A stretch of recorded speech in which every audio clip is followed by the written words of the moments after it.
Sagot, yes.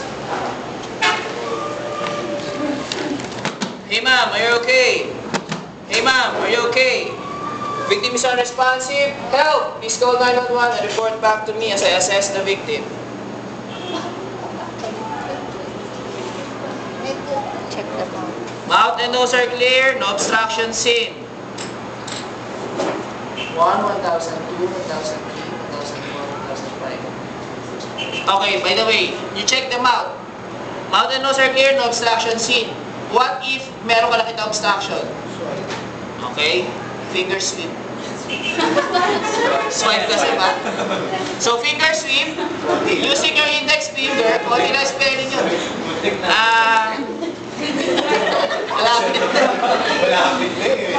So, you see an obstruction, you remove the obstruction using your index finger.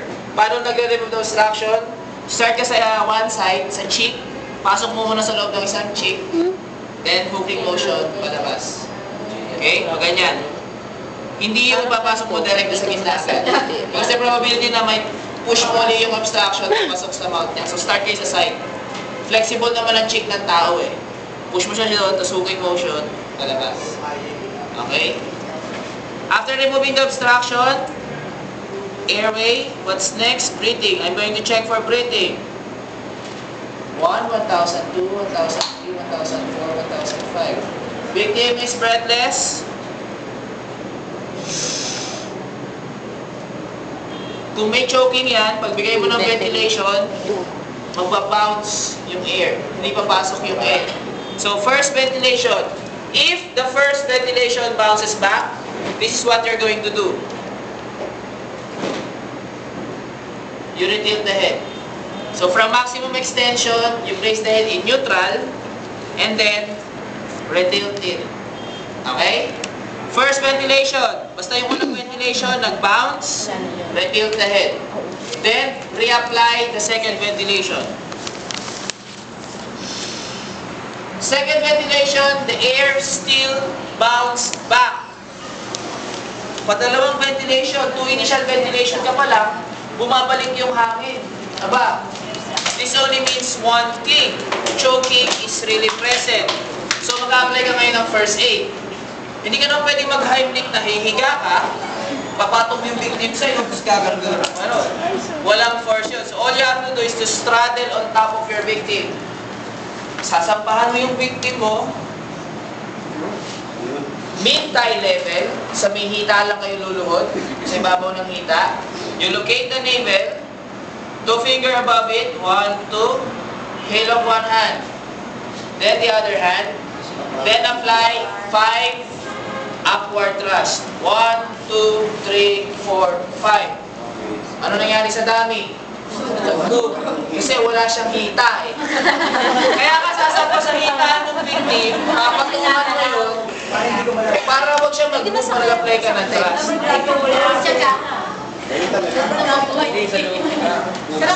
Hindi ka kaya mo yun. So paano yung dummy? Hiya ka. Hiya ka. Ikaw, ako.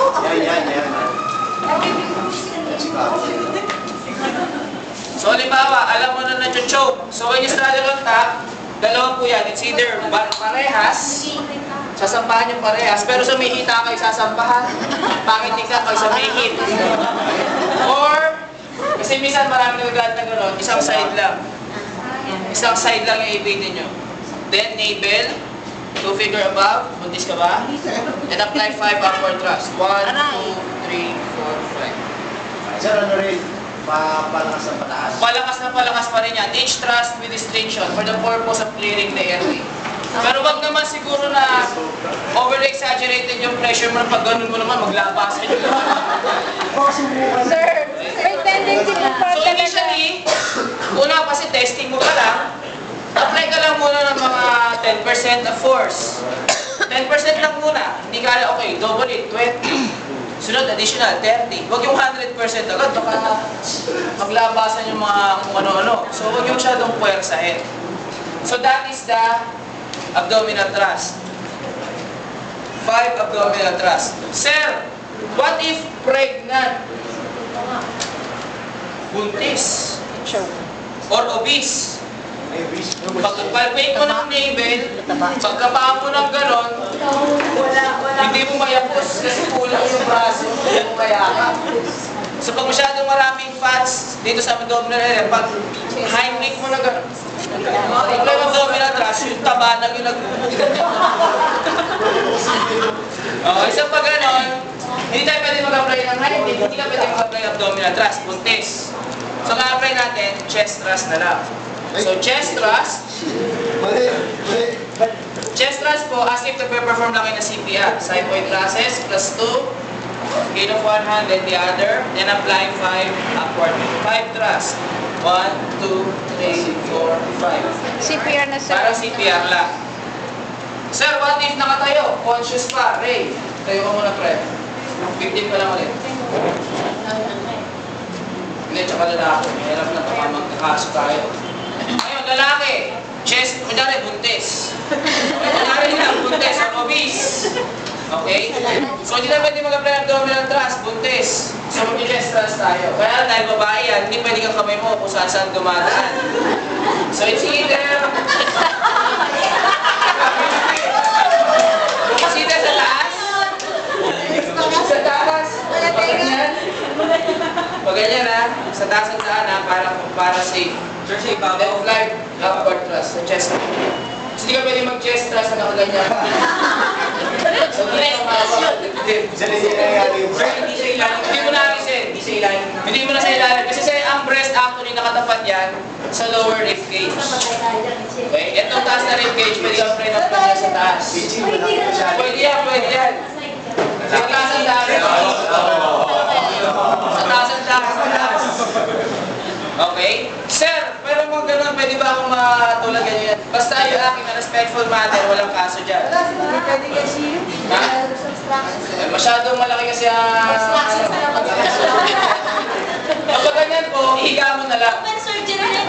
Hindi, ihiga mo na lang. Pag higa naman yan, magsastand naman yan sa side, medyo may clearance siya ng konti. Tapos, chest thrust ka lang. So, ito yung chest thrust na nakahiga. Ito na lang ang chest thrust. 1, 2, 3, 4, 5. Pero just in case conscious pa, ibigay mo. Straight down lang yung Opo, straight down lang. Again, each thrust with distinction. Lahat, palakas na ng palakas. Unlike sa CPR na consistent ang pressure, sa choking, each thrust must be with distinction. The second, the third, and the fourth must be with more force compared to the first. Bakit? Kasi yung unang pressure mo, hindi natanggal. What do you expect? Paano mo tatanggal yung oxygen? Kailangan mas mataas yung pressure. But usually, because of the repeated abdominal thrust, 3, 4 hanggang 5 thrust lang po, natatanggal na yung obstruction.